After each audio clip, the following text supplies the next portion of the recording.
गाजीपुर जिले के नक्सर हाट थाना अंतर्गत नक्सर उतरौली मार्ग पर बुधवार की शाम 4:30 बजे सड़क हादसे में किशोर छात्र राकेश राजभर निवासी उतरौली की मौत हो गई, जिसके चलते परिजनों में कोहराम मच गया है। वहीं पुलिस ने परिजनों के द्वारा मृतक किशोर का पोस्टमार्टम कराने से इनकार करने के बाद शव का पंचनामा कर उसे परिजनों को सुपुर्द कर दिया, जिसके बाद परिजन मृतक के शव को लेकर वाहन से गांव चले गए। राकेश राजभर का शव घर पहुंचते ही मां दूजी देवी सहित अन्य परिजनों में कोहराम मच गया। हादसे की जानकारी होते ही ग्रामीण मौके पर भीड़ इकट्ठा हो गए।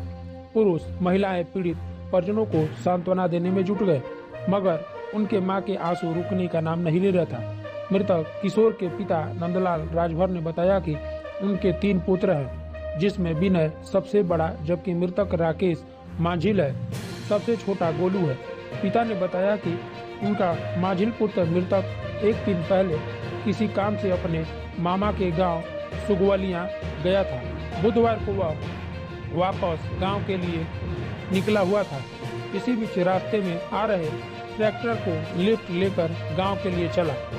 पिता ने बताया कि ट्रैक्टर के अनियंत्रित होने से उस पर बैठा उसका पुत्र ट्रैक्टर के पहिए के नीचे चला गया, जिसके कारण वह गंभीर रूप से जख्मी हो गया।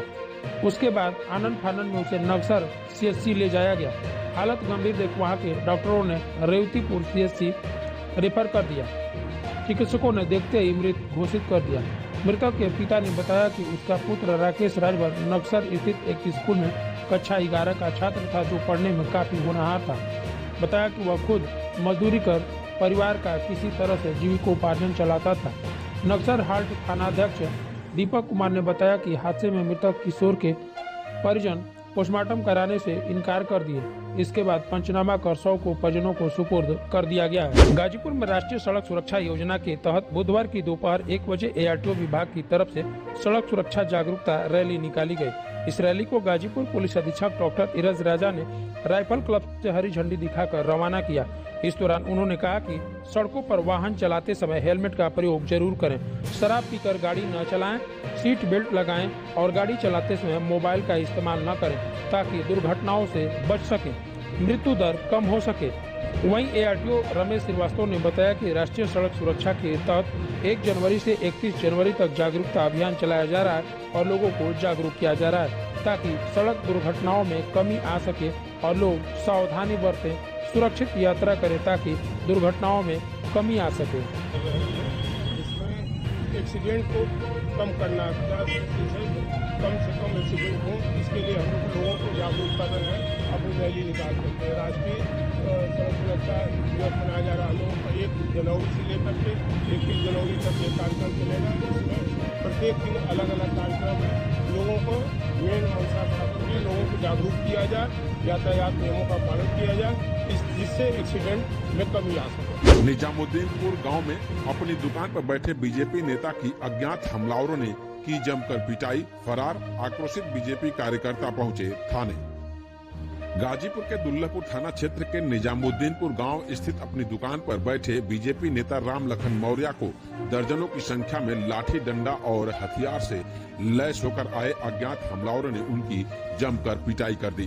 घटना की जानकारी होने पर आक्रोशित बीजेपी कार्यकर्ताओं ने बीजेपी नेता अनिल पांडे के नेतृत्व में सोमवार की शाम 4:30 बजे दुल्लभपुर थाने पहुंचे, जहां पर पीड़ित बीजेपी नेता ने अज्ञात हमलावरों के खिलाफ तहरीर दी। इस दौरान पुलिस से 48 घंटे के अंदर आरोपियों की गिरफ्तारी की मांग की है।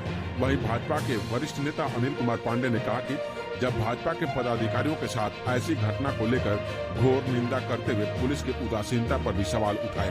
उन्होंने कहा कि पुलिस सूचना पर कार्यों में तत्परता दिखाई होती तो शायद हमलावर पुलिस गिरफ्त में होते, लेकिन पुलिस इस मामले में पूरी तरह से उदासीन रही। फिलहाल मामले में थानाध्यक्ष KP सिंह ने कहा कि तहरीर मिली है, जांच पड़ताल की जा रही है। गाजीपुर में गैंगस्टर एक्ट के तहत मऊ पुलिस ने फिर एक बार बड़ी कार्रवाई करते हुए मंगलवार की शाम 5 बजे मरहूम माफिया मुख्तार अंसारी के करीबी अफजल की 1,51,00,000 की संपत्ति को मुनादी कराकर कुर्क कर लिया है। पुलिस ने गाजीपुर जिले के मर्दा थाना क्षेत्र के नेवादा गांव स्थित अफजल के मकान और फार्म हाउस को जब्त कर लिया है। कार्रवाई के दौरान पुलिस ने डुगडुगी बजाकर संपत्ति कुर्क करने की औपचारिक घोषणा किया है। चैनल को सब्सक्राइब करना ना भूलें और वीडियो को लाइक करें।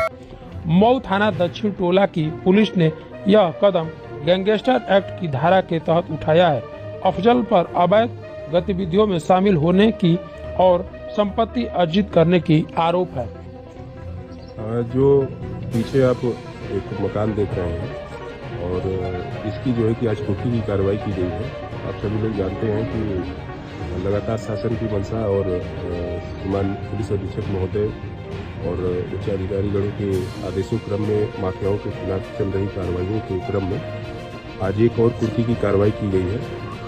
थाना दक्षिण टोला में पहले से ही 258/24 में कई सारी कुर्की कार्रवाइयाँ की गई थी, जिसमें मुख्य आरोपी जो आप जानते हैं कि माफिया मुख्तार अंसारी के जो है सहयोगी रहा अफजल के खिलाफ कार्रवाइयाँ लगातार की गई थी। उसी क्रम में एक और कार्रवाई उसके जो पुश्तैनी मकान है नेवादा जनपद गाजीपुर में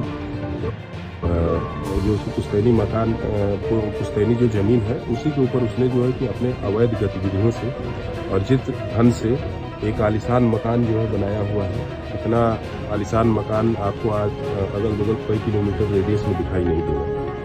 तो यह सब कुछ अवैध धन और गुंडागर्दी माफियागिरी के दम पे अवैध प्लाटिंग डरा धमका कर जो है कि उससे जो है कमाया गया था, उसने किया था। इस पर हमारे थाना दक्षिण टोला द्वारा जो है कुशलतापूर्वक कार्रवाई करके संपत्ति का पता लगा के यूपी गैंगस्टर एक्ट के अंतर्गत धारा 54 के तहत कार्रवाई करते हुए उक्त मकान को सील कर दिया गया है और कुर्की कार्रवाई की गई है।